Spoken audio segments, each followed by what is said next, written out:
Hi there, I'm Matthew Lester from the Rhodes Business School. This is a short presentation entitled The 4 Pillars of Financial Freedom, and it looks at the very fundamentals of financial planning in South Africa today. The 4 pillars of financial freedom encompass, first of all, getting yourself insured against the risks of living in the new South Africa. This is followed by saving. That's becoming of lesser importance. Then the question of investing for funds that you might need before you are 55. And ultimately, we are looking at what are we going to do about the biggest challenge? How are we going to provide for our retirement? Starting off in a career, one would be heavy to insurance to make sure that all risks are covered. And as you get older, you get more and more concerned about your retirement planning. Right, let's couple this with your lifestyle outlook. So we've got born, and then we graduate from university. What's the next great challenge in financial planning? Believe it or not, the major event is some 40 years off after graduation. What are we going to do about retirement? Because we're going to have to look after ourselves for approximately 25 years.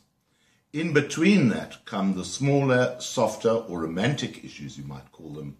That is, starting a family, buying your first house, your kids, your cars, your properties, etc. Then will come looking after possibly your parents. A big problem today is that our parents do not have sufficient funds to survive in their retirement. And before you retire, you might even be confronted with the challenge of providing for the financial well-being of your grandchildren. That's an enormous challenge. We look at tax-free investments for money that you may need before you are 55 years old. Then we look at retirement funds, which can be drawn after 55 years old. The important distinction is that retirement funds have a tax benefit. Let's go to the savings portfolio for a moment. Your parents may well have told you that you must establish a savings account and that's the way to go. Well, that's the old way of looking at it.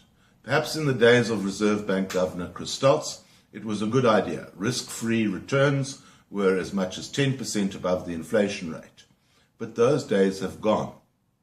While Tito Mboweni was governor of the Reserve Bank, he sought to reduce interest rates to approximately the inflation rate, and Reserve Bank Governor Jill Marcus took it even lower. This means that money is not growing in a savings account, and consequently savings have become of lesser importance in financial planning. The government has recently announced a tax-free investment program in order to encourage South Africans to save. Let's have a look at the fundamentals of what it's all about. They are saying you may invest your post-tax income in a range of investments that are free from tax on interest, tax on dividends, and capital gains tax when you sell them. That looks awfully attractive, and many South Africans are jumping in. Is this, however, the right way to go? Actually, it's a question of balance. South Africans already get an interest-free allowance of every year of 23,800 Rand for those under the age of 65 and 34,500 Rand over 65. You don't have to have a tax-free investment product for that. And any South African can enjoy 30,000 Rands of tax-free capital gains every year. So when one looks at the tax-free investment summary, we get the following. Yes, there's no limitation on the number of tax-free investments that you can hold, but contributions to these funds cannot exceed 30,000 Rand per annum or 500,000 Rand in a lifetime. Yes, excluded from these contributions are the returns, which remain tax-free, and transfers between tax-free investments. That's great. However, if you withdraw from the funds, then you have to start again on contribution levels when you reinvest. Let's compare this to retirement annuity funds. When you buy a retirement annuity fund, you get a tax deduction. That represents a government subsidy of up to 41% of contribution. These contribution limits are going to be set at 27.5% of taxable income or 350,000 Rand per annum from 2016. It amounts to a subsidy of up to 41% of the contribution. This is then added to the same tax-free status on the returns from your investments that are earned while your money is within the retirement fund. And then a final kicker in the case of retirement annuity funds is that they are excluded from your estate for purposes of calculating estate duty. So what we are saying is, yes, tax-free products are great, but there's an even greater tax-free benefit to be had within the retirement annuity fund. Let's do some basic computations to illustrate the point. So here is a range of contributions to a tax-free investment of 2,500 Rand per month or 30,000 Rand per annum.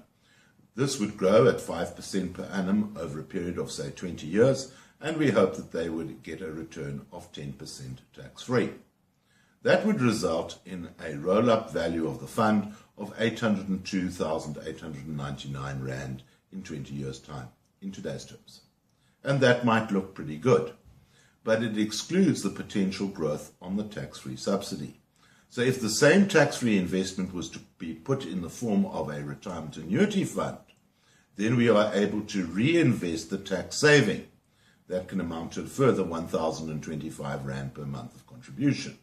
And as it grows over the 20 years, it can add a further 329,000 Rand to the actual value of your investment. That's an increase of more than 30% over the 20 years. So what are we saying?